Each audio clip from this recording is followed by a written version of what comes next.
Maranatha, Tuhan Yesus segera datang. Selamat berjumpa kembali dalam pelajaran BACN ITS. BACN Nederland dan ITS.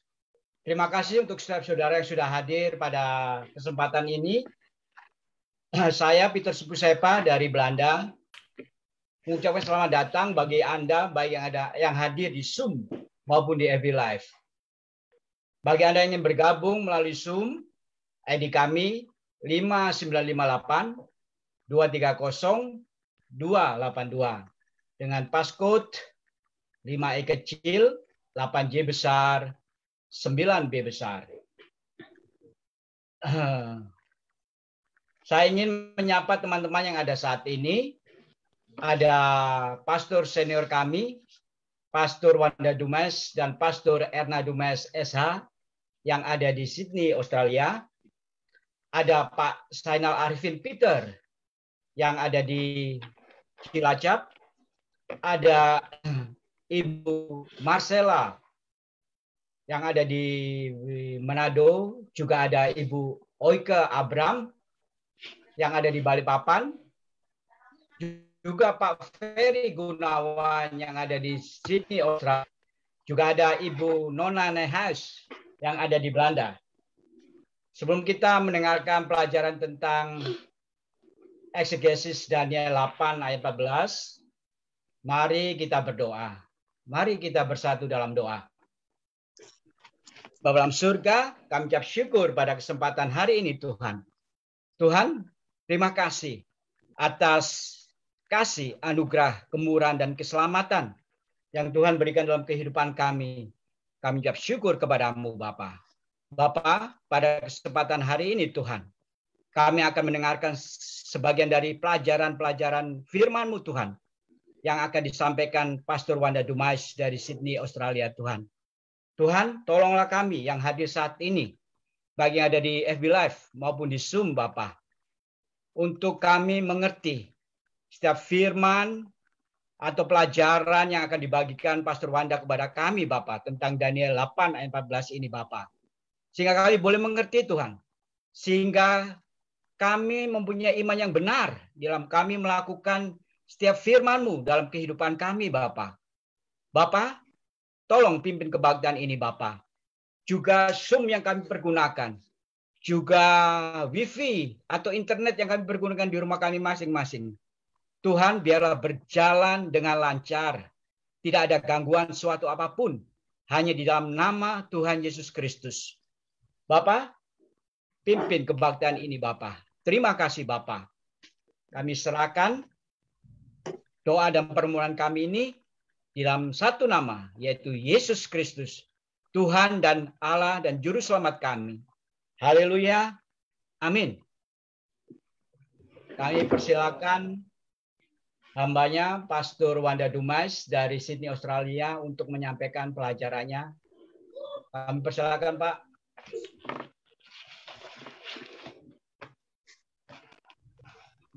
Baik, terima kasih untuk teman-teman yang sudah hadir. Terima kasih untuk Pak Peter Supusepa.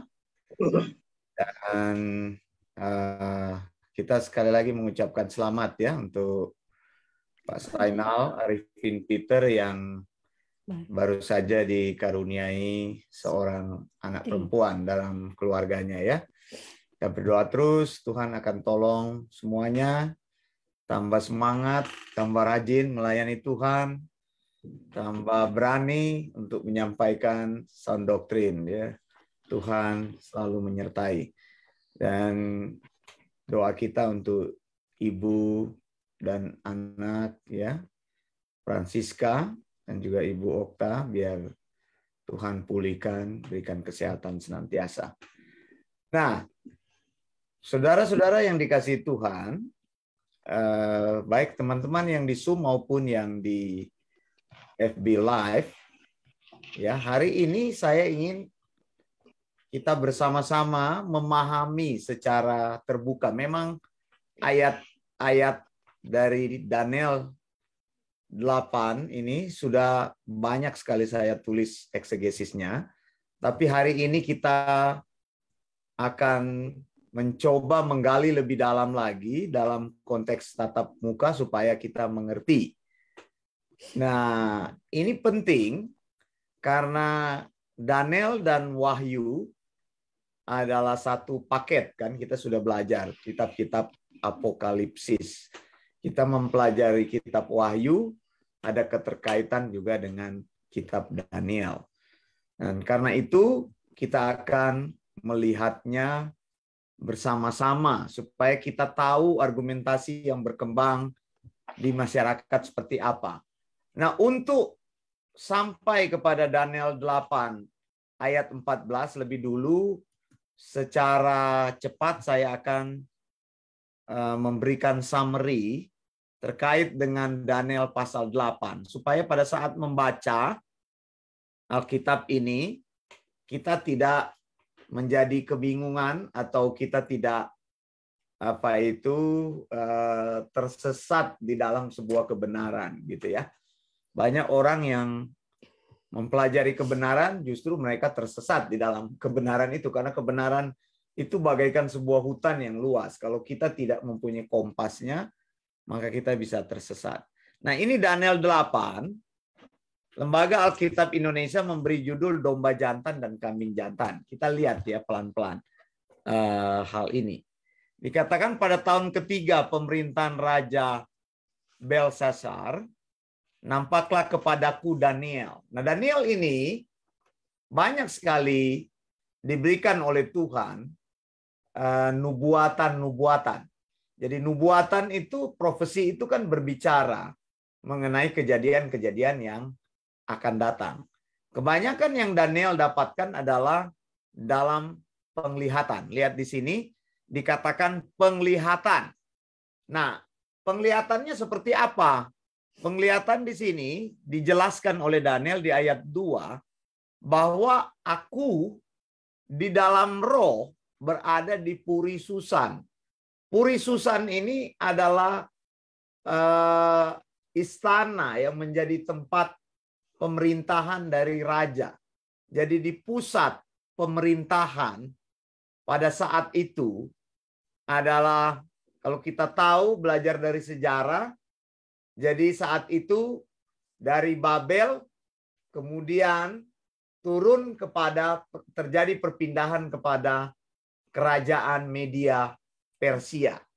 Begitu ya. Jadi Daniel itu seolah-olah ada di Puri Susan. Itu ya, yang ada di wilayah Elam. Itu ya. Di sini Daniel ini tidak berada secara fisik, tapi dia berada dalam penglihatan. Jadi di dalam roh. Nah, ayat 3 di sini kata Daniel bahwa dia mendapat penglihatan atau dia melihat di dalam rohnya, dia melihat ada domba jantan. Domba jantan itu ada tanduk 2. Tanduknya itu tinggi. Yang satu lebih tinggi dari yang lain. Dan yang tinggi itu tumbuhnya terakhir.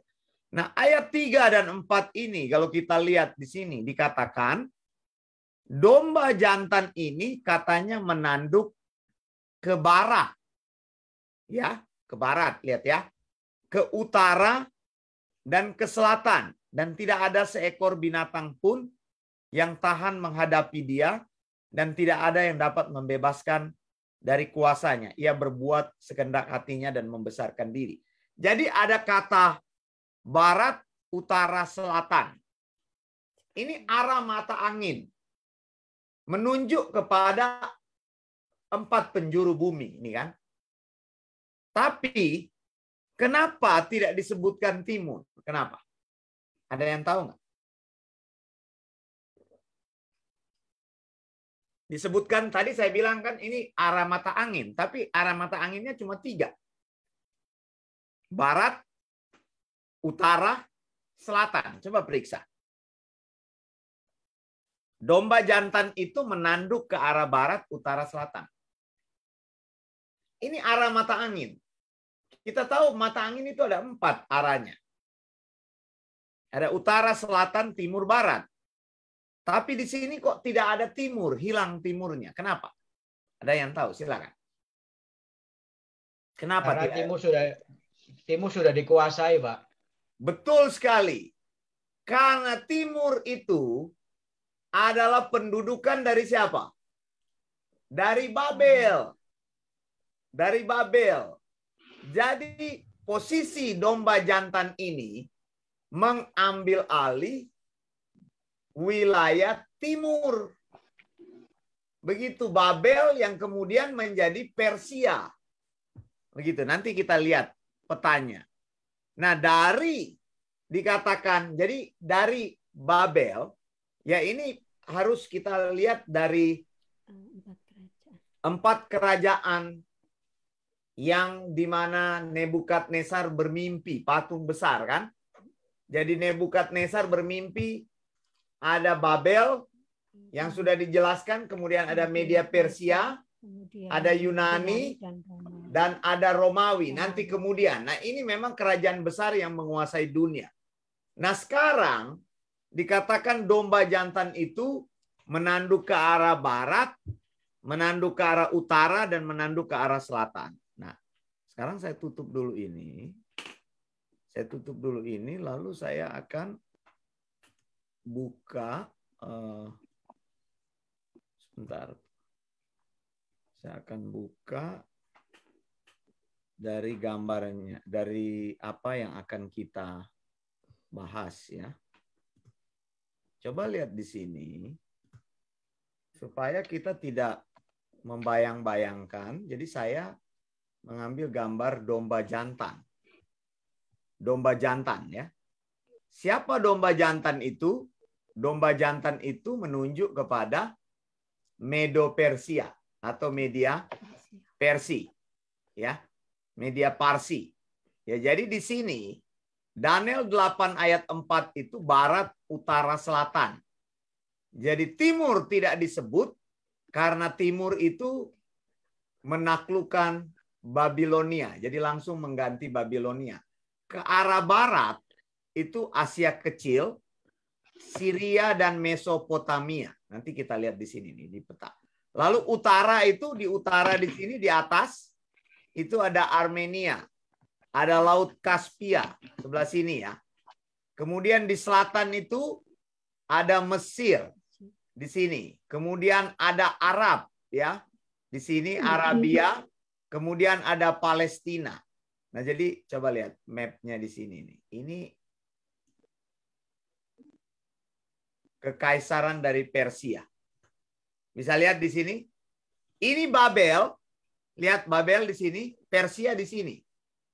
Jadi Persia ini dia merangsek ke arah timur gitu. Di sini. Jadi dia menguasai. Pastor, izin turun dulu, Pastor. Bisa supaya saya screenshot, Pastor. Apa? Turun? Iya, supaya saya screenshot, Pastor. Oh ya. Begini? Supaya saya bisa screenshot, Pastor. Boleh. Ya. Boleh. Agak dikit ke atas. Silakan dari sini ya. Iya, Pastor. Naik lagi, Pastor. Ya. Silakan.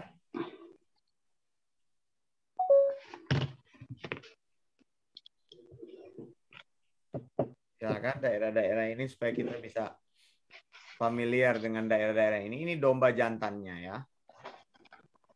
Domba jantan. Lalu mapnya. Ya. Ini jadi empire-nya di sini nih, empire-nya. Kekaisarannya tuh. Inilah yang dikuasai oleh Persia pada waktu itu. Dia menaklukkan Babel. Ya. Itu ayat 4 tadi ya. Ayat 4. Jadi dia membesarkan diri. Pada waktu itu kekuasaannya sangat kuat begitu. Tidak ada yang dapat menghadapi dia. Daniel 8 ayat 4. Kemudian, sudah ya. Kemudian Daniel 8 ayat 5. Nah, sekarang terjadi sebuah perbedaan. Terjadi sebuah situasi yang berbeda lagi. Di sini Alkitab memberitahu. Tetapi sementara aku memperhatikan, tampak seekor kambing jantan datang dari sebelah barat. Nah, melintasi seluruh bumi tanpa menginjak tanah. Perhatikan di sini bahasa-bahasa yang digunakan adalah bahasa metafora. Begitu, Alkitab menyebut tadi ada domba jantan, sekarang ada kambing jantan. Lihat, kambing jantan ini dikatakan dia apa tadi? Tanpa menginjak tanah. Maksudnya apa? Pertama datang dari sebelah barat ya. Terbang berarti Pak, bang kambingnya. Ya? Terbang kambingnya, ya, Pak. Betul. Terbang, betul sekali. Tanpa menginjak tanah terbang, menunjukkan itu apa? Coba, ini metafora. Menunjukkan apa? Terbang. Kalau terbang itu apa? Anda asosiasinya. Anda naik kapal laut dengan naik kapal terbang, asosiasinya di mana? Cepat. Betul. Jadi Anda bisa naik kapal laut, bisa, tapi berbulan-bulan. Tapi kalau naik kapal terbang itu hanya beberapa jam saja sampai gitu. Kalau Anda mau pergi dari Indonesia mau pergi ke Australia atau ke Amerika bisa berbulan-bulan. Kalau naik kapal laut begitu kan?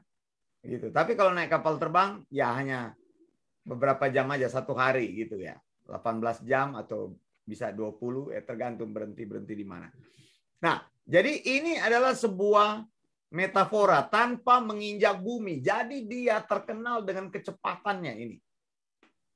Kecepatannya. Dikatakan melintasi seluruh bumi.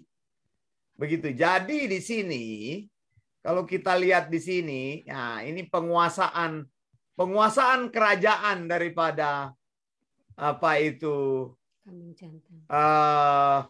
kambing jantan ini merupakan apa itu cepat sekali dia dengan apa itu kemampuannya dia bisa menguasai beberapa tempat. Nah, datang dari sebelah barat, mempunyai tanduk yang aneh di antara kedua matanya, begitu ya kalau kita lihat ya. Ya, kemudian ayat 6 dengan cepat kita lihat dia datang pada domba jantan lalu menyerang dengan keganasan yang hebat. Nah, ini bicara tentang bagaimana kerajaan yang ketiga. Jadi memang ada hubungannya di Daniel itu. Kerajaan yang ketiga. Jadi dari Media Persia akan jatuh kepada kerajaan Yunani. Nah, kalau kita baca Daniel 8 ayat 21 itu dijelaskan. Kalau kita baca Daniel 8 ayat 21 itu dijelaskan bahwa kambing jantan yang berbulu kesat itu ialah raja negeri Yunani. Ya, dan tanduk besar itu adalah raja yang pertama. Coba saya copy ini. Supaya kita tidak. Jadi Alkitab ingat ini juga merupakan prinsip penafsiran Alkitab. Bagaimana caranya menafsirkan Alkitab? Jadi Alkitab menafsirkan Alkitab, begitu kan? Salah satu prinsip penafsiran Alkitab menafsirkan Alkitab. Jadi Alkitab sendiri menjelaskan supaya kita nggak bingung, kita memeriksa pasti ada penjelasan di situ. Jadi dijelaskan langsung bahwa kambing jantan itu, ini kambing ini kan metafora, lambang. Ialah raja negeri Yunani. Dan tanduk besarnya itu yang tadi kita lihat, ada tanduk aneh itu adalah raja pertama. Siapa raja pertamanya? Alexander Agung. Ini. The Great Alexander. Alexander Agung ya. Kemudian kita menjelaskan lebih lanjut apa? Ayat yang keberapa? Sekarang? Ketujuh. Sekarang kita sudah Ketujuh, 7 ya. Pak. Iya. Kita sudah 7. Dia menyerang dengan ganas. Ayat 7. Aku melihatnya mendekati domba jantan, menggeram, lalu ditanduk domba jantan itu. Domba jantan tidak berdaya menghadapi dia. Diinjak-injaknya tidak ada yang bisa melepaskan. Nah, ini bicara penaklukan. Kemudian ayat 8, kambing jantan itu sangat membesarkan diri. Tetapi ketika ia sampai pada pusat kekuasaannya, oh ini ayat 7 sudah ada di sini, saya sudah copy. Sudah copy ini, ayat 7 kan. Kemudian ayat 8, kambing jantan ini membesarkan diri ya. Biasanya mereka itu, raja-raja itu menjadi sombong sesudah menjadi kuat. Itu mulai dari Nebukadnezar juga begitu kan. Ketika dia jadi kuat, dia jadi sombong. Gitu. Ketika sampai pada puncak kuasanya, patah tanduk itu. Maksudnya apa? Tanduk patah. Kalah. Mati tiba-tiba. Mati tiba-tiba. Dikatakan sampai pada puncak kuasa. Jadi lagi top-topnya memerintah, lagi di puncak kekuasaannya, dia dipukul Tuhan mati.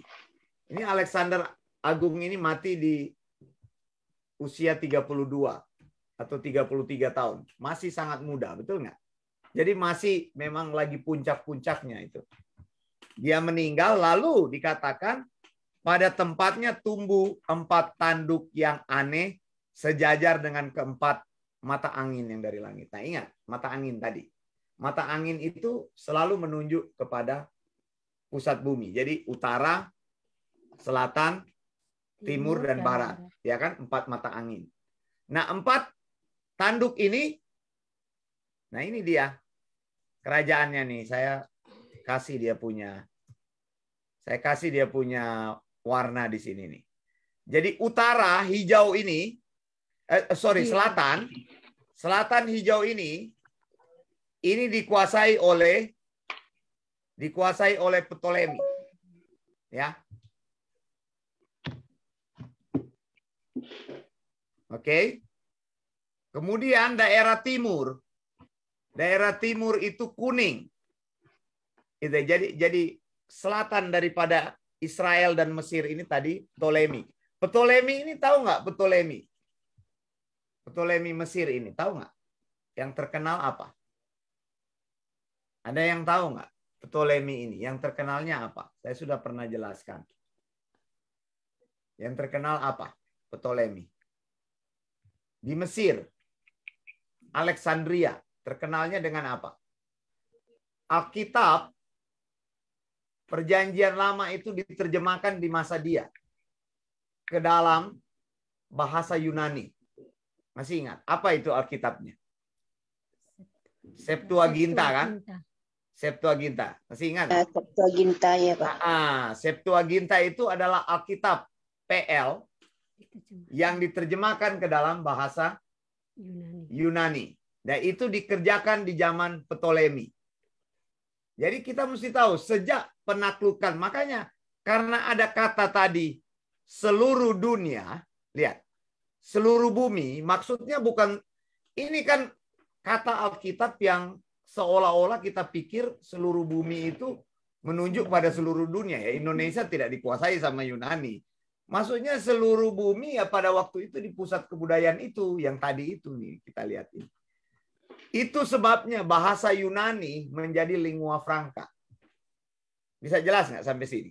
Kenapa bahasa Ibrani digantikan? Karena mereka menguasai daerah ini yang disebut seluruh bumi ini pusat kebudayaan pada waktu itu. Ingat tadi nih, kalau kita lihat nih, itu nggak ada nama-namanya kan ini. Kerajaan Persia ini kan wilayahnya kan di sini. Ini wilayah sekitar, kalau kita lihat nih sekitar apa itu kebudayaan dulu itu kan Sungai Efrat dan Tigris, benar nggak? Gitu iya, kan? Sungai-sungai. Iya. Ya, jadi pusat kebudayaan bumi. Jadi itu maksudnya seluruh bumi itu bukan seluruh dunia ditaklukkan, tapi Di mana budaya pada waktu itu Daerah ada? kebudayaan. Gitu ya. Pusat kebudayaan. Betul. Jadi inilah kenapa bahasa lingua franca itu menjadi bahasa Yunani, dan kenapa Alkitab kita kelak Perjanjian Baru ditulis dalam bahasa Yunani. Karena memang penguasaan dari pada kerajaan Yunani. Jadi koloni Yunani. Nah, jadi Ptolemy itu selatan Israel sampai ke Egypt, ini kan Mesir. Mesir dan sekitarnya. Kemudian di timur itu Selekit atau Selekus, ya, itu utara Israel, jadi Syria, Babel, Irak, Iran, ya kan? Syria, Kemudian Sentral bagian Asia. timur daripada India. Kemudian di timur itu ada Lysimachus. Lysimachus ya, itu purple ini. Ini Lysimachus ini ya. Lydia tadi yang kita lihat.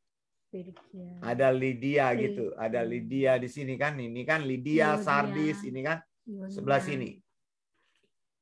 Kemudian di barat itu ada Kassander. Itu Makedonia. Jadi ini kerajaan-kerajaannya. Kerajaannya terbagi 4.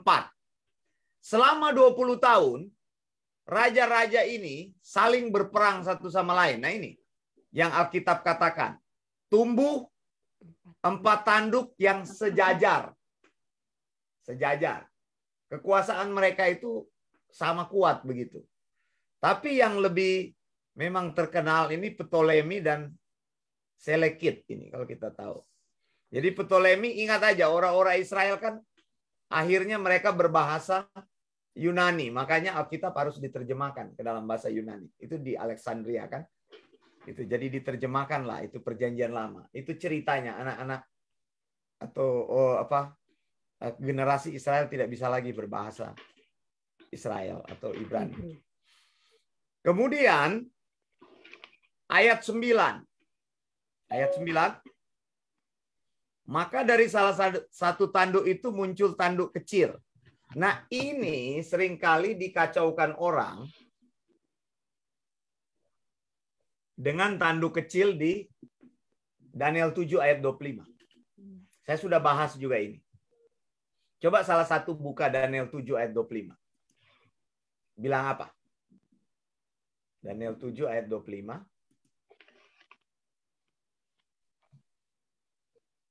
Bilang apa? Ia akan mengucapkan perkataan yang menentang yang maha tinggi dan akan menganiaya orang-orang kudus milik yang maha tinggi. Ia berusaha untuk mengubah waktu dan hukum, dan mereka akan diserahkan ke dalam tangannya selama 1 masa dan 2 masa dan setengah masa.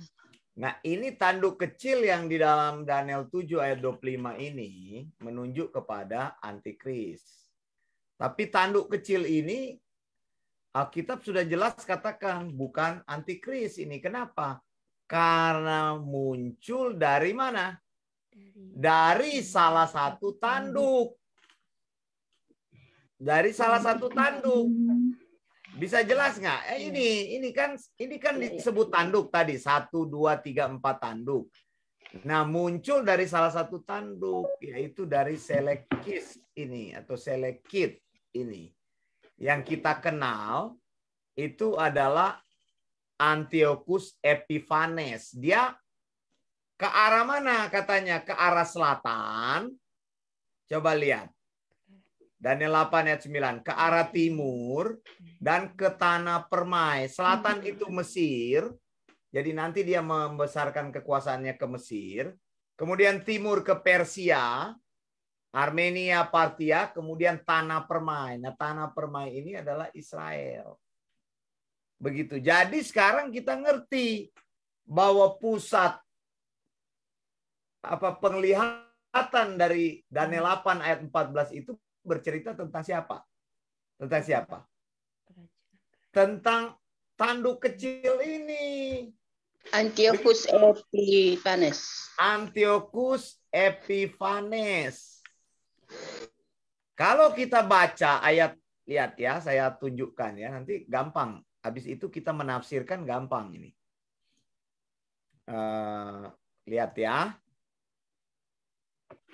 Ayat 10 tuh, ia menjadi besar, bahkan sampai kepada bala tentara langit. Nah ini bala tentara langit ini, Sabah atau host, ini tidak menunjuk kepada langit yang sesungguhnya, tapi menunjuk kepada apa? Imam-imam yang mempersembahkan korban kepada Allah. Itu kan hostnya mereka. Dan bala tentara langit itu kemudian ada bintang-bintang juga di sini ayat 10. Bintang-bintang menunjuk kepada siapa? Masih ingat nggak Anda waktu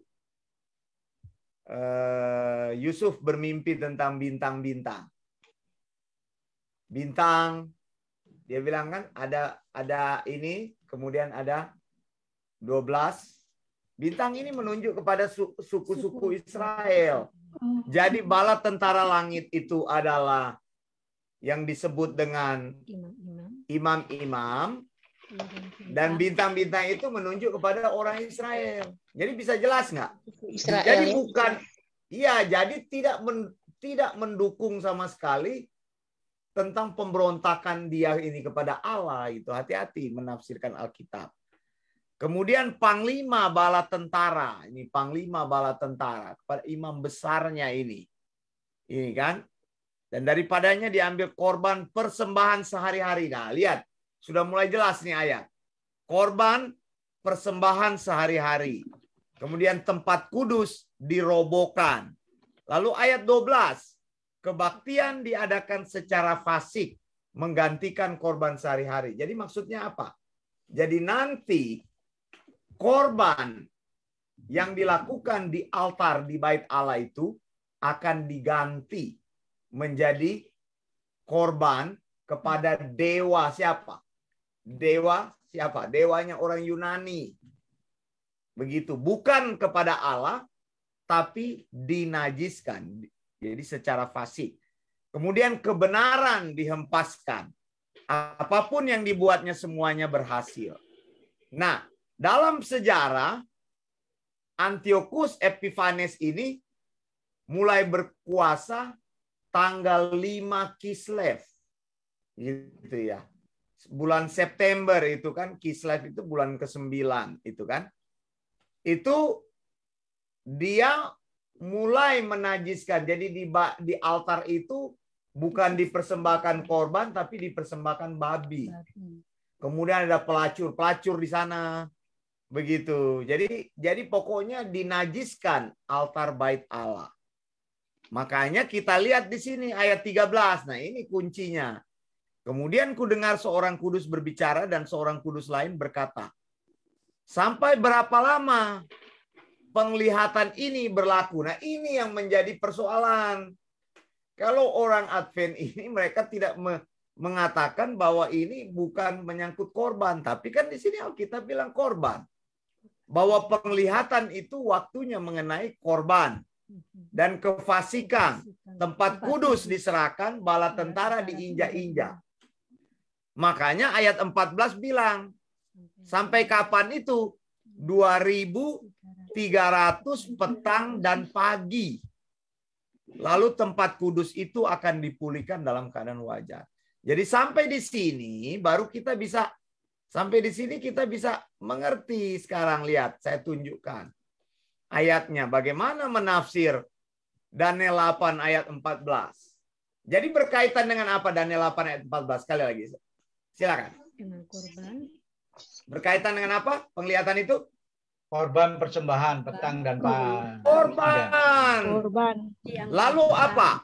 Lalu apa? Tempat kudus. Tempat yang dimaksud dengan tempat kudus itu apa? Bait Allah.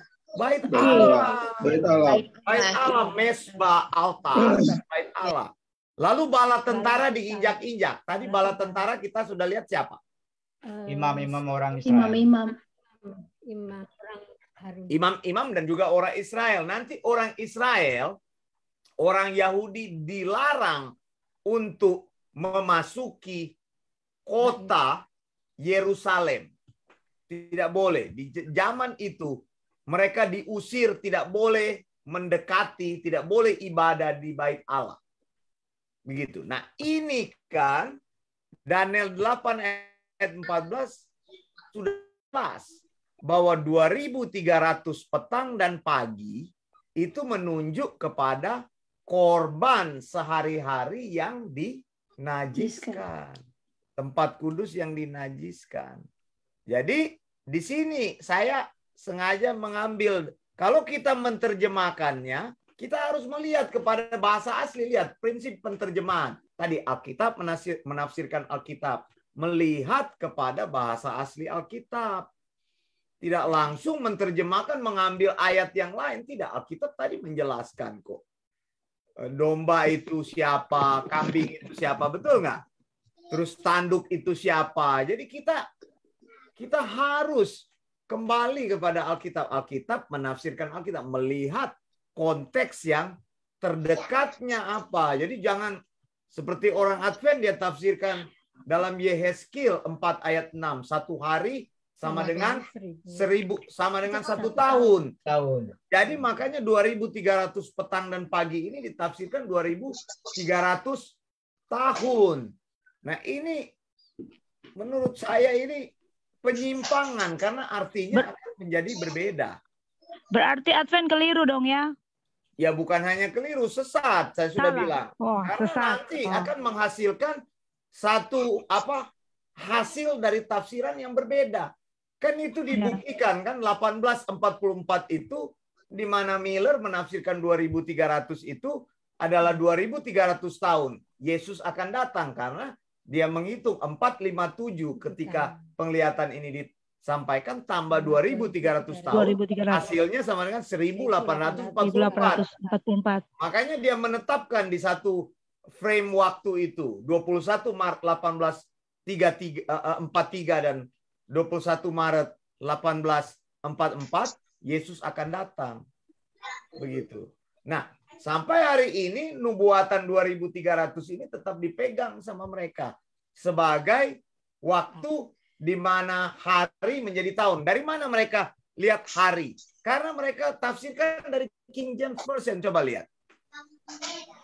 Mereka tidak menafsirkan dari sini and he said, mereka tidak melihat, tidak menguji referensi-referensinya lebih lanjut. Karena melanjutkan dari apa yang ditafsirkan oleh Miller. Di sini dikatakan unto 2,300 days. King James Version mengatakan begitu. Tapi jangan lupa terjemahan Alkitab lain tidak mensupport hal itu. Lihat. Misalnya English Standard Version, ESV, bilang, for 2,300 evening and morning.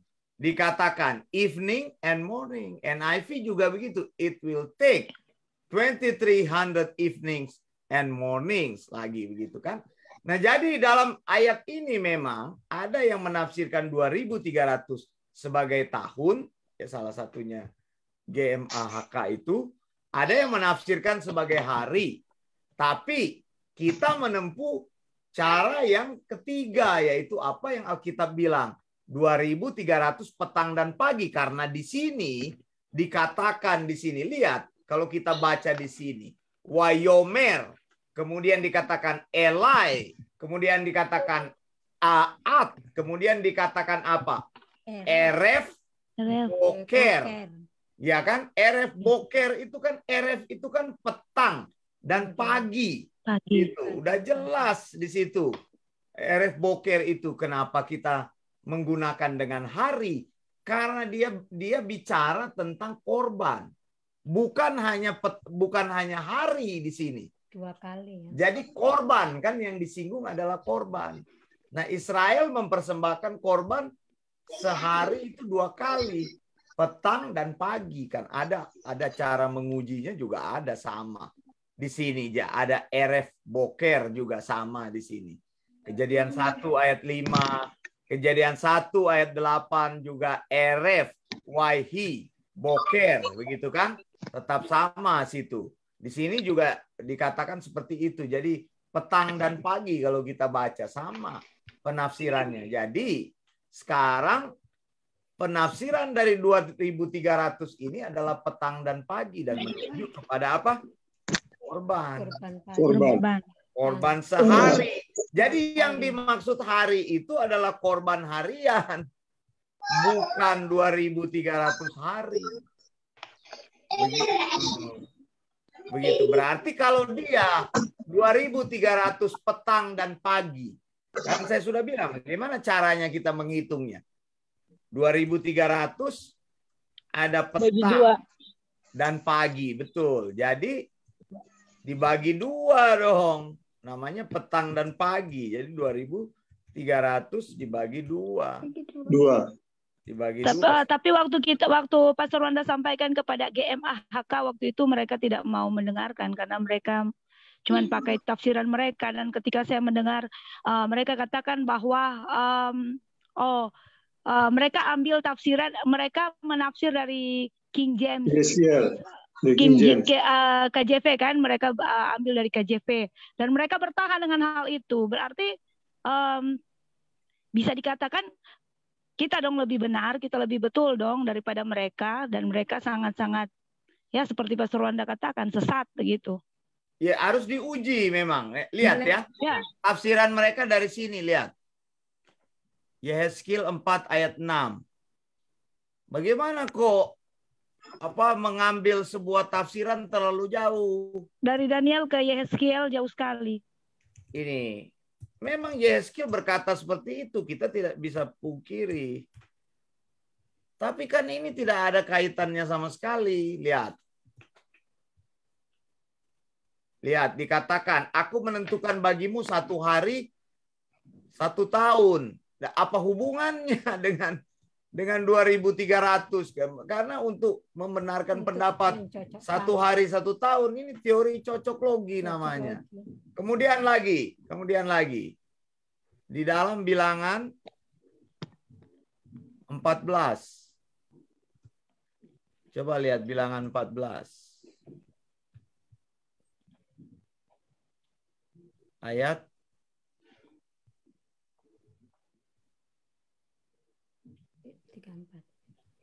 34. Lihat ya.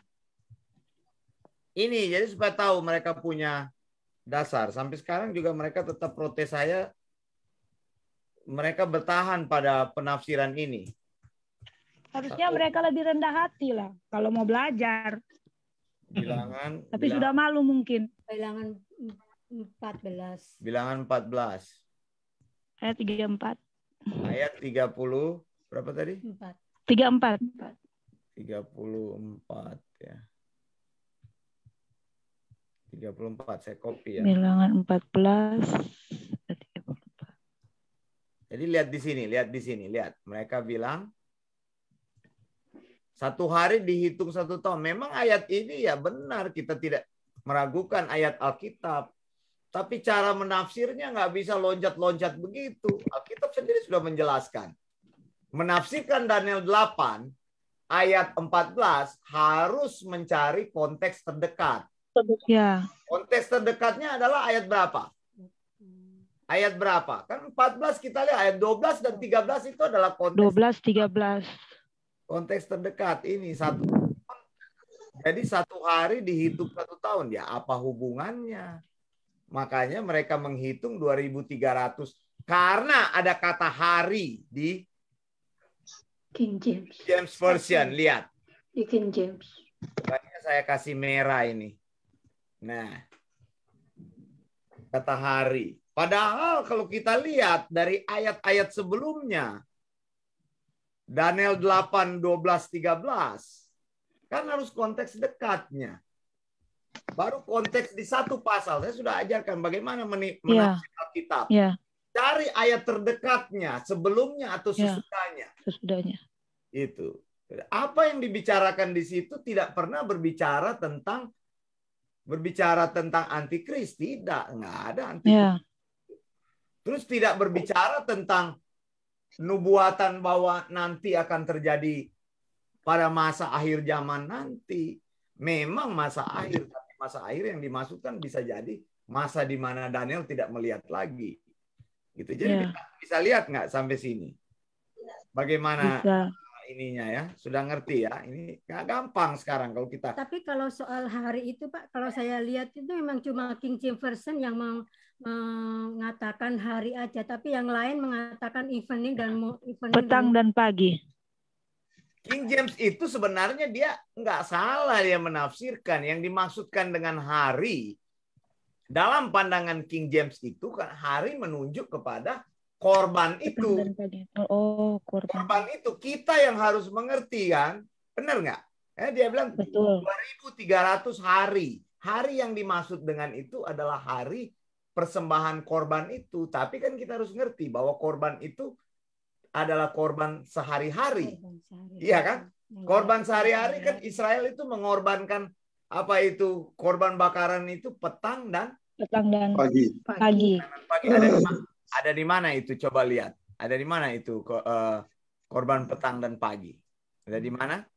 Ada yang ingat? Saya sudah tuliskan itu. Ada yang ingat nggak? Ada di ayat 11 oh enggak ya? Enggak. Mempersembahkan 2 kali korban ada di mana? Di Keluaran mungkin. Keluaran apa Imamat? Keluaran. Coba buka itu. Keluaran berapa? Keluaran 29, 38 dan 39. Coba lihat. Korban pagi dan korban petang. Coba korban pagi dan korban petang. Korban petang dan korban pagi maksudnya. Domba yang satu haruslah kau olah pada waktu pagi dan domba yang lain kau olah pada waktu senja. Ya. Ayat 39, Pastor. Keluaran domba yang satu haruslah kau olah pada waktu pagi dan domba yang lain kau olah pada waktu senja. Keluaran 29 ayat 38 sampai 39, Pak. Iya betul, inilah yang harus baca itu. Inilah yang harus kau olah di atas mezbah itu 2 anak domba berumur setahun, tetapi tiap-tiap hari. Domba yang satu haruslah kau olah pada waktu pagi dan domba yang lain kau olah pada waktu senja. Ini ada dua ya, ada Keluaran, kemudian ada bilangan ya. Ya di sini ada bilangan 28 3 sampai 4 juga berbicara hal yang sama. Korban petang dan korban pagi. Jadi 2 kali. Sebenarnya nggak salah King James menafsirkan itu, menerjemahkan. Hanya kita harus pada waktu menafsirkan, kita harus ini prinsip. Gereja Advent saja yang salah itu, Pastor, memahaminya. Ya, mereka memang itulah yang kita koreksi. Sampai sekarang mereka memakai itu. Kemudian jadi berapa? 1.150. 1150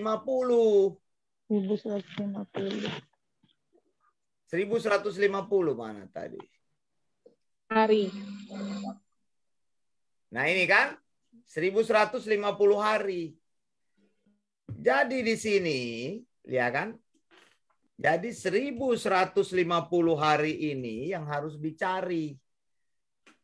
Ini adalah waktu penglihatan itu. Begitu, 1150 hari. Nah, bagaimana kita menentukan 1150 hari? Waktu penglihatan atau berhentinya korban sehari-hari itu. Korban sehari-hari. Nah, karena tadi bicara mengenai tanduk kecil, kan kita langsung tanduk kecil itu siapa? Tadi kita sudah bilang Antiochus IV Epiphanes. Antiochus Epiphanes. Betul. Antiochus Epiphanes. Gampang sekali. Lari kemana lagi nubuatan ini? Gitu kan? Tanduk kecil ini berarti kalau kita lihat di dalam sejarah itu tanggal 5 Kislev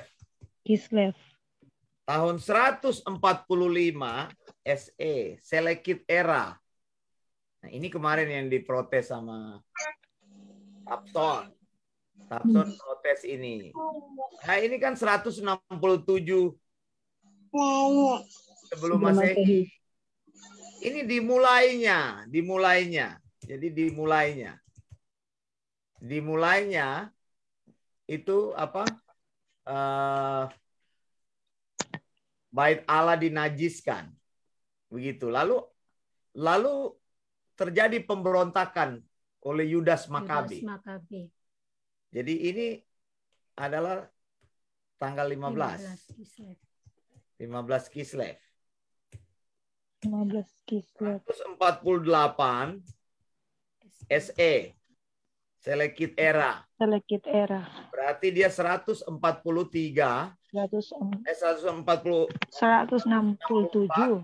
sebelum Masehi. 164.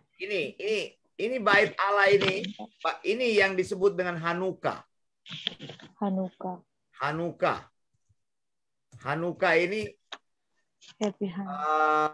upacara penyalaan lilin atau rededikasi dari bait Allah. Betul nggak?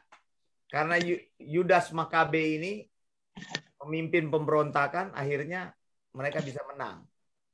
Jadi dikembalikan lagi nanti bait suci tadi yang sudah dinajiskan itu mereka rededikasi lagi untuk Allah. Ini kan ada di dalam Yohanes 20 ini kalau nggak salah nih. Bukan kalau nggak salah, memang ada Yohanes 20 ayat berapa itu? Yesus berjalan-jalan pada waktu bukan Yohanes 20 ya, Yohanes berapa ya? Bukan Yohanes. Pernah sih dulu waktu itu dijelaskan di sebentar. Bukan Yohanes 20. Yohanes 10 ayat 23. Yohanes 10 ayat 22. 23. Yohanes 10 22 23.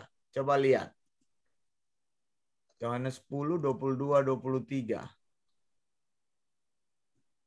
Lihat ini. Yesus pernah menghadiri upacara pentahbisan bait Allah. Ini namanya Hari Raya Pentahbisan Bait Allah atau apa? Hanukkah. Rededikasi bait Allah. Rededikasi ya. Hanukkah ini biasanya berlangsung pada bulan September, pada bulan Desember, bulan ke-9. Sorry, yang tadi tahun salah. Ini kayaknya jatuh tanggal 28. Nah, ini yang seringkali 25 Kislev ini seringkali dibilang hari Natal. Makanya Natal itu sebenarnya bukan jatuh di tanggal 25 Desember. 25 Kislev ini, 25 Desember ini yang dicocokkan dengan hari Natal Kristen. Padahal ini hari raya Hanukkah itu nyalain lilin mereka.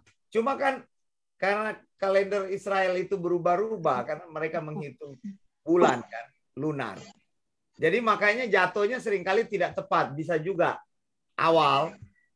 Mungkin ini November ini kali. Iya, November. Coba saya lihat Hanukkah kapan tahun ini. Biasanya Desember biasanya. Hanukkah 2021. Coba ya. Hanukkah. Oh iya 28. Jatuhnya 28 November. Nanti. Ini nih. Saya copy di gampang, lihat di Google aja gampang. Ini jatuhnya kan karena sesuai dengan hitungan-hitungan bulan nih. Hanukkah 28 November. Tuh, jatuhnya 28 November nih dia bilang. Sampai dengan 6 Desember. Ini. Jadi ini perayaan yang penting ini dalam kalender Yahudi. Hanukkah. Makanya dedikasi bait Allah. Ya, dedikasi bait Allah. Jadi kan sekarang kembali lagi dalam penafsiran Alkitab. Penafsiran Alkitab. Jadi bagaimana caranya hermeneutik kita bangun? Penafsiran Alkitab, bagaimana caranya? Coba. Penafsiran Alkitab itu bagaimana? Tadi dari apa yang sudah kita... Kalau kita menafsir Alkitab, literal, kan? Literal. Cari dulu arti literalnya. Literal. Kalau tidak ada arti literalnya, baru kita cari arti lain.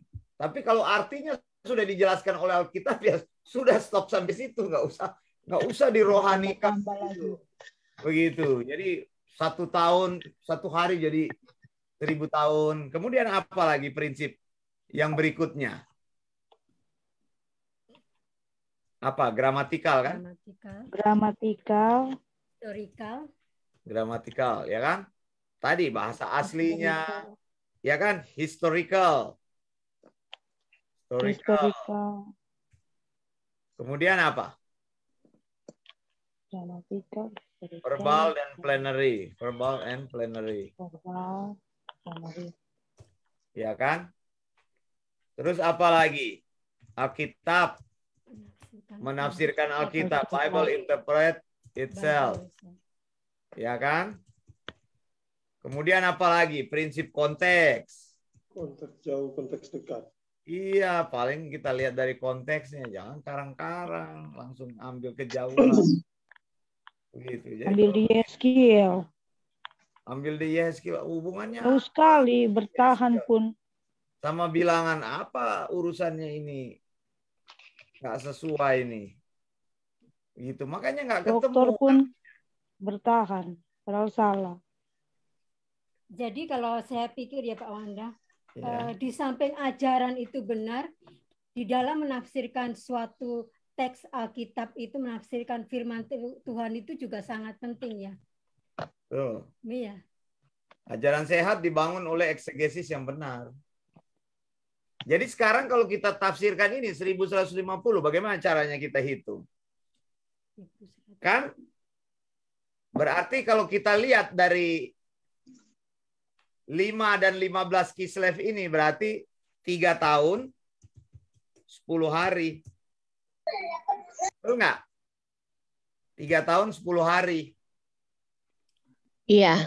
Nah, menggunakan kalender Herodotus, kalender Greek, 1 tahun itu 360. Jadi kita 3 kali 360. Berapa itu 3 kali 360? Silakan. 900. Cari di kalkulator. 1120 ya. Hah? Berapa? 360. Ada 1080.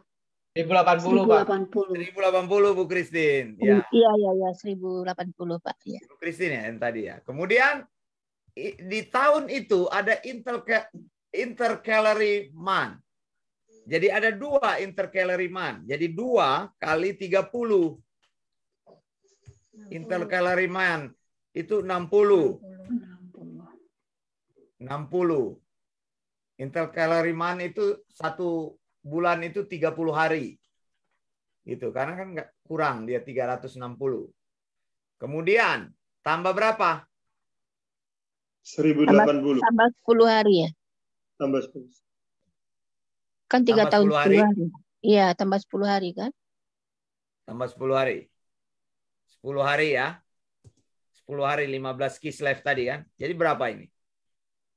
25. 1000? Di 1150. 150. Ya, Iya. betul. 3 tahun 10 hari. Ya ketemu. 1150. 3 tahun 10 hari. Iya. 3 tahun 10 hari. Ini masa di mana korban Dihentikan. korban sehari-hari. Ya kan gampang. Mana lebih baik dari terjemahan dari hitungannya si Miller? Miller 3.600 ya? 2.600. 2.300. 2.300. Ini William Miller. 2.000. William Miller punya 2.600. 300. 457 sama dengan 1844. Yesus datang. Bagaimana nubuatan yang salah dibela-bela terus? Yesus datang tapi tak jadi datang ya. Ini kan ada dua tadi kan, 2.600 dan sanctuary dikuduskan. Kalau kita lihat kan dari kata-kata itu kan. Iya. Sanctuary shall be cleansed. Nah, jadi dia bilang ini sanctuary bumi. Kalau Yesus datang itu dengan api dia mau menguduskan. Tapi Miller ini tidak terbukti kan? Enggak. Terbukti bertahan pun. Nah, teori ini kemudian diteruskan sama Hiram Edson, pendiri daripada Advent. Hiram Edson mengatakan bahwa 1844 ini sanctuary-nya berubah. Iya. Di surga. Sanctuary di surga. Ada di bumi. Ada di bumi. Sekarang sanctuary ke surga. Surga. Pindah ke surga. Ya. Jadi yang dimaksudnya adalah bukan pindah ke surga. Iya, pindah ke surga. Yang dimaksudnya adalah Yesus berpindah apartemen. Berpindah dari ruangan Maha Kudus. Berpindah ruangan. Berpindah ruangan dari ruang Maha Kudus ke ruang kudus ke ruang Maha Kudus. Mereka tahu ini kok nubuatan menunjuk kepada surga. Mungkin itu kali Hiram Edson ini pernah ke surga mungkin. Penglihatan yang terjadi. Kalau Hiram Edson pernah pergi ke surga, dia lebih mengatakan yang lebih gila lagi, nanti surga itu begini-begini. Makanya ini nanti jadi teori yang disebut dengan investigative justice.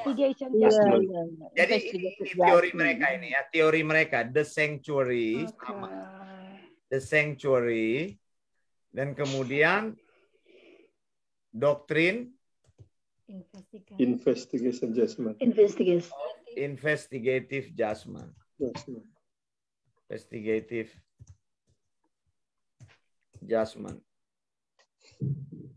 Terbukti kenapa harus diinvestigasi lagi? Apa yang sih? Justru itu flawless-nya apa? Flawless-nya ngaconya apa?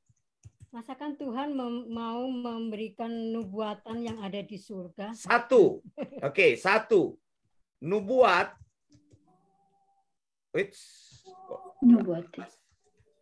Nubuat tidak pernah menyangkut surga.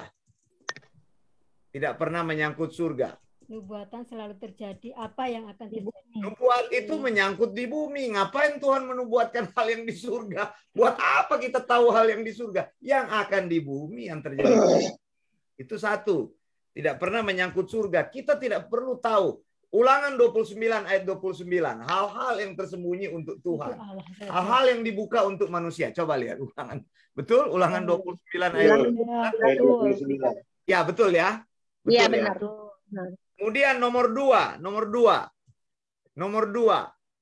Bagaimana mungkin Yesus itu di surga berpindah tempat? Kita mengatakan saat dia naik ke surga, dia duduk di sebelah kanan Allah Bapa. Ini kan sebuah istilah. Jadi doktrin Tritunggal itu harus benar. Bahwa Yesus dan Bapa dan Roh Kudus itu selalu bersatu. Mereka itu adalah satu Allah. Dengan tiga pribadi, bukan tiga Allah, tiga pribadi. Bapa, Anak, Roh Kudus. Bagaimana mau pindah-pindah? Nggak bisa itu ada pindah begitu. Walaupun ada teori Yesus itu imam besar, tapi imam besarnya bukan berarti Yesus melakukan apa yang terjadi di bumi ini, mempersembahkan lagi korban. Terus buat apa salib? Jadi flawless-nya yang kedua, Tritunggalnya akan jadi ngaco. Tritunggal akan ngaco. Sesat. Ketiga, apakah surga ada kamar-kamar? Ada ruangan-ruangan. Ada kamar-kamar. Mungkin itu pernah pergi si Hiram Edson itu. Nah ini berarti sama dengan variasi. Mengaco-ngaco. Jadi Advent itu dengan karismatik itu sama mereka dalam hal apa? Penglihatan, nubuat. Cuma mereka nggak nyanyi lagu-lagu karismatik aja. Advent itu tidak menyanyi lagu karismatik, tapi mereka lebih karismatik dari orang karismatik. Kemarin si Topsan juga kekeh mengatakan kalau kita percaya dengan penglihatan itu. Iya, Ellen White mereka anggap sebagai bertahan pun dengan itu, dengan apanya? Dengan penafsirannya katanya tetap bertahan dengan KJV. Apalagi ini tidak pakai bahasa asli. Nah sekarang lagi apalagi flawlessnya? Flawlessnya apalagi? Tadi Pak Ferry sudah singgung. Keselamatan juga menjadi double. Belum selesai. Kematian Tuhan Yesus di atas kayu salib itu belum selesai dianggap bagi mereka. Dan mereka mengakui bahwa keselamatan kematian Yesus di salib tidak menebus dosa. Tidak sesat lah itu. Ya, tidak menebus dosa. Tidak menebus dosa. Yang menebus dosa nanti terjadi di dalam investigasi. Masih mau cek-cek lagi kalau di surga ya. Jadi orang percaya di investigasi. Nah, bagaimana dengan orang yang tidak percaya? Sekarang saya tanya. Bagaimana dengan orang yang tidak hilang? Mereka tidak percaya dengan pengadilan orang yang tidak percaya. Pengadilan tahta putih ya. Jadi di surga nanti mengurusi orang yang percaya justru yang dihakimi. Aneh. Makanya ini banyak sekali flawlessnya. Kalau kita mau tarik-tarik banyak sekali. Begitu. Tapi di diskusi bertahan ya. Tapi sudah itunya udah dia punya pengajarannya gitu, biarpun kita bantah juga tetap aja dia. Setidaknya begitu nggak akan bisa. Ya. Setidaknya tapi yang lucunya lagi statement mereka bahwa itu adalah sebagai bentuk pertanggungjawaban alam semesta. Iya. Lagi seluruh umat manusia Pak Ari. Alam membuktikan pertanggungjawaban alam semesta. Mereka juga bilang seluruh dosa umat manusia itu ditebus itu oleh setan. Oh, ditimpakan ke setan. Dilimpahkan. Ditanggungkan ke iblis.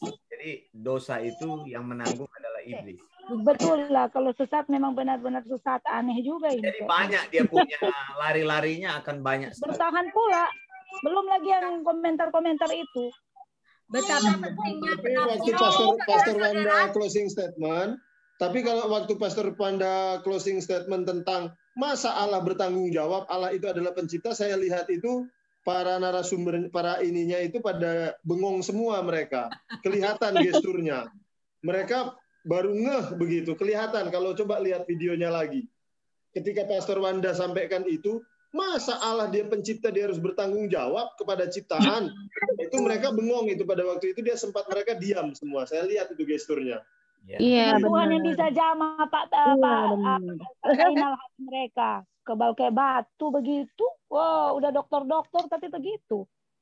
Makanya pentingnya penafsiran saudara-saudara. Ketika saudara diberi kesempatan untuk berkhotbah, menafsir itu sangat penting. Dan satu lagi, kalau seorang pandito itu, mereka kalau di khotbah, yang dikhotbahkan itu cuma Mazmur dan Amsal, saya percaya pandito ini nggak pernah belajar dan nggak mau belajar. Karena apa? Mazmur dan Amsal itu sangat isi sekali, mudah sekali untuk anak-anak juga bisa. Anak-anak juga bisa, Mazmur. Terus ya, mereka juga bilang, katanya itu mereka bilang cocok logi, Pastor Wanda cocok logi, cocok logi. Nggak tahu mereka yang cocok logi. Coba mereka dengar sekarang ini kan, baguslah kalau mereka dengar saat ini. Mungkin karena kemarin mereka itu tidak mendapatkan penjelasan yang sedetail ini. Jadi sangat bagus hari ini ditampilkan secara live. Jadi kita bisa share sebanyak-banyaknya ke teman-teman kita yang dari yang orang-orang. Kalau jadi orang udah dokter biar tua nggak boleh ngambek gitu loh. Nggak baik begitu. Apa-apa saya nggak mau itu. Saya pikir keluar aja lah, nggak usah ikut ya kan. Ngapain mau minta-minta kita itu? mau berdiskusi, tapi tukang ngambek. Udah dokter pun, kalau dokter emang harus dihormati terus. Kita kan harus belajar rendah hati juga gitu. Dokter bentar-bentar ngambek, apalah dokter kayak gitu. Ada meng-add aku di Facebook, aku approve. Lalu aku baca komentar dia dengan temannya. Oh itu sombong si sekali. pendeta Wanda itu sombong sekali dan nggak sopan. Saya baca, saya ketawa. Karena mereka ngangak lah begitu. Mereka tidak menafsir dengan benar sehingga mereka merasa bahwa Pastor Wanda sombong. Itu kan yang aku tulis kemarin di itu. Karena nggak bisa menafsir bilang sombong, aneh. Diskusi kan bukan bicara tentang sombong. Pribadian. Diskusi itu ajaran. Tentang attitude, tapi tentang ajaran yang harus kamu sampaikan. Kalau ajaran yang benar kita support. Kalau ya kita salah ya harus kita katakan salah. Gitu. Jadi kita kan. Ya kan kita juga kayak penafsiran itu Daniel 8 itu mereka minta kuliah yang untuk, kan saya udah tulis di chat itu, saya bilang ini untuk dikuliahkan di ITS 2 semester. Kalian minta dalam tempo 20 menit. Pastor Wanda menerangkan yang nggak bisa puas. Kalau mau puas, jadi mahasiswa aja di ITS 2 semester khusus untuk itu aja. Pasti kalian bisa puas. Saya udah tulis itu di chat. Berbesar hati lah ya kan. Dokter kalau memang salah mengakulah salah begitu kan, itu baru namanya gentle. Ini bentar-bentar kok gitu saya mau keluar aja, siapa juga mau tahan kan gitu loh. Elak kan dokter komedi putar. Kan dokter komedi putar. Gaya-gaya lagi. Kan dokter komedi kali lah nonton itu. Udah gitu banyak orang sesat pun di dalam itu. Jadi sekarang kita kan lihat kita di ITS kita mengajarkan ini di tempat lain. Saya kira kalau belajar juga di Reform jarang mengajarkan nubuat. Reform nggak nubuatan. Kita mengajarkan nubuat, tapi kita tidak bernubuat. Jangan salah. Tidak percaya juga. Jadi hal-hal yang sulit di Alkitab kita berusaha jelaskan dengan sesederhana mungkin supaya kita mengerti. Pastor, cuman saya mau tanya, Pastor. Ya. Berarti nubuatan Daniel 8 ini sudah digenapi ya, Pastor ya? Ketika bait Allah yang kedua itu dihancurkan itu ya, Pastor ya? Ya. Saya dituduh preteris. Nah, ini kan saya baca tadi.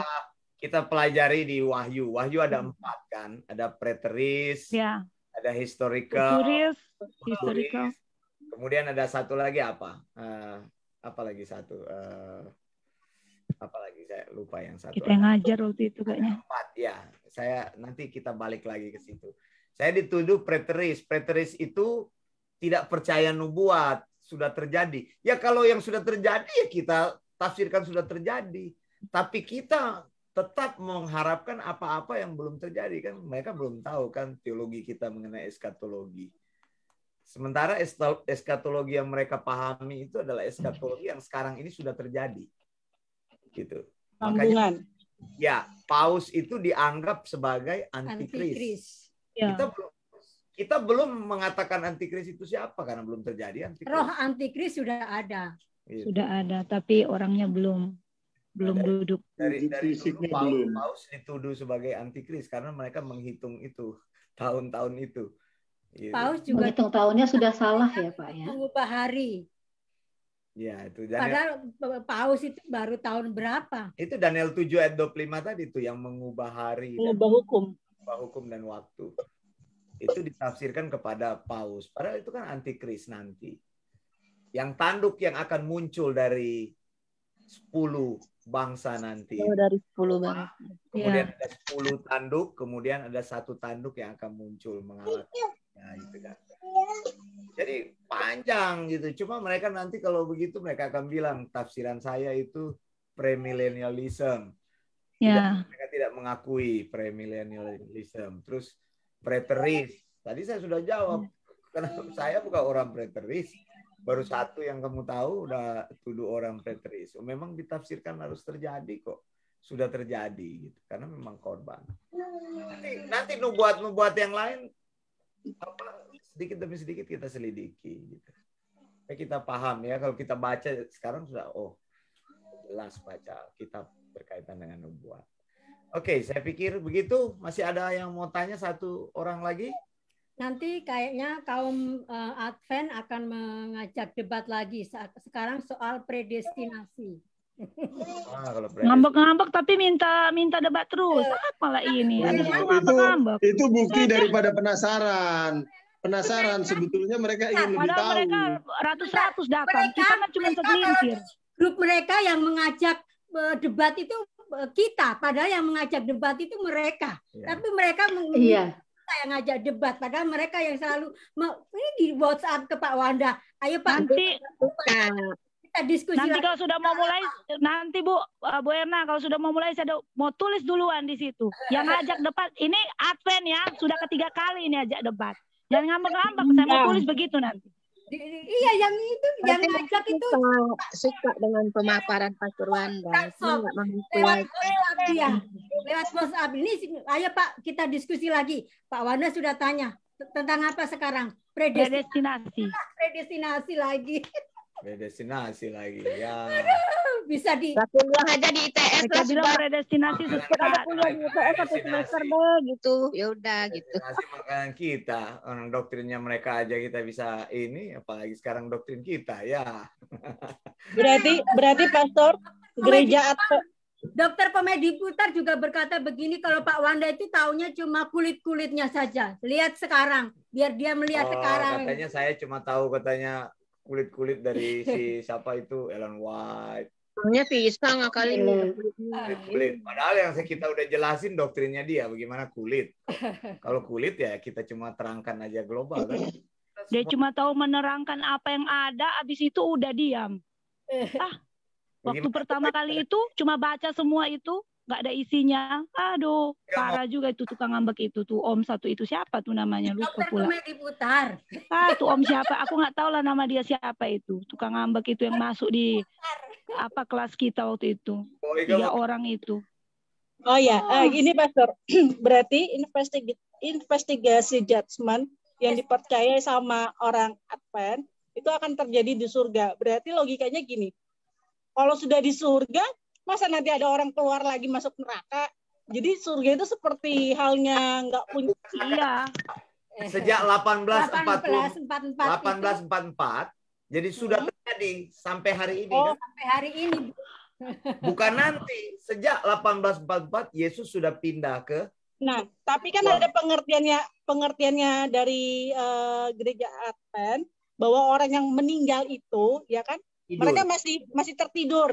Jadi nanti begitu ya saudara baru nanti dihakimi lagi, baru itulah di ini apakah pada saat itu mereka jadi baru nanti kitab kehidupannya dibuka kitab kehidupannya, kamu melakukan apa-apa, oh ini kamu masuk neraka, ini kamu masuk surga. Apakah memang seperti itu atau mereka yang salah ya Pastor ya? Ya, udah bilang Bu Oika mereka sesat, mau bilang salah lagi, udah sesat mau bilang apapun. Mereka punya teori kan 1844, tapi aplikasi itu susah diterapkan.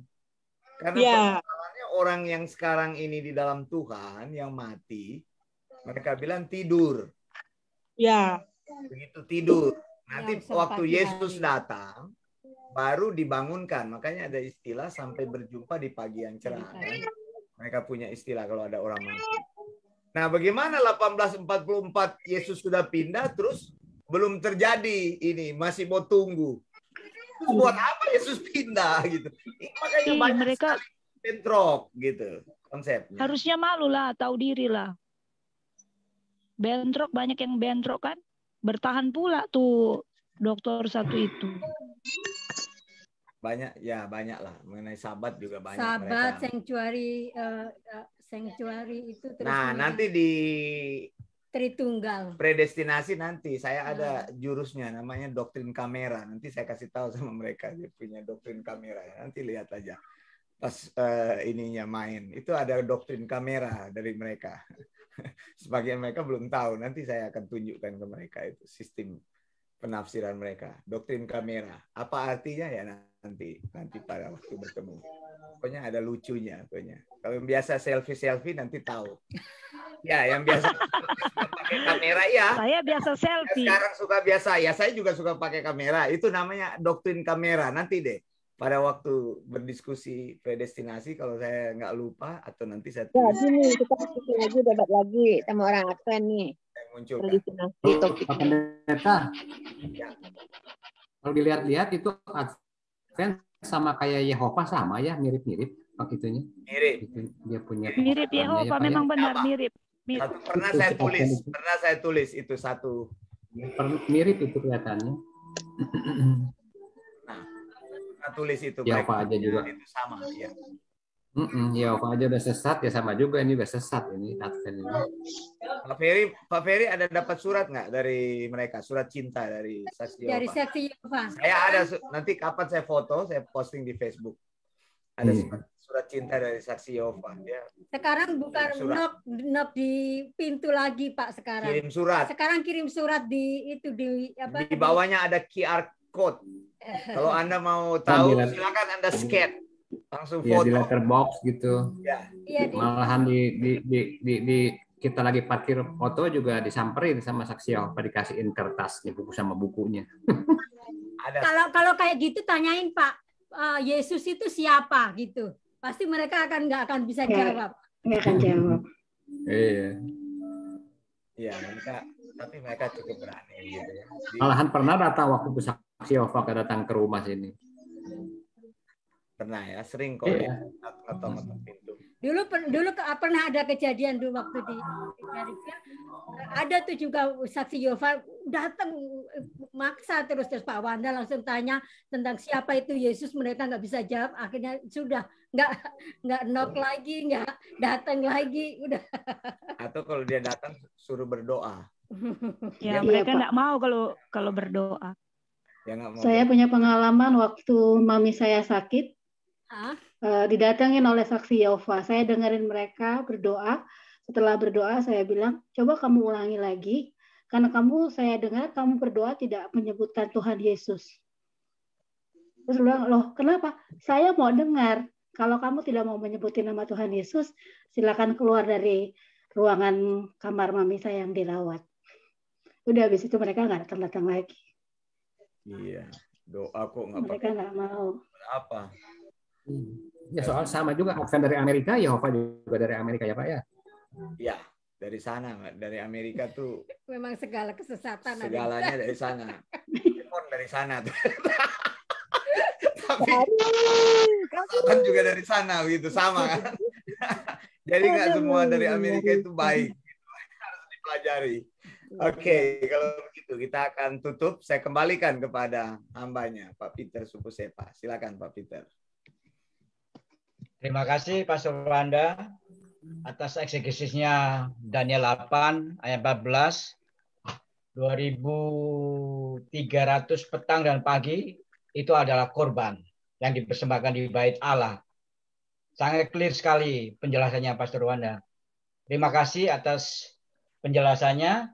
Sebelum kita berpisah satu lainnya, kita mau berdoa dulu untuk BIC Sydney, BIC Kids, BIC Nederland, BIC Cilacap, BIC Sintang, ITS TPM.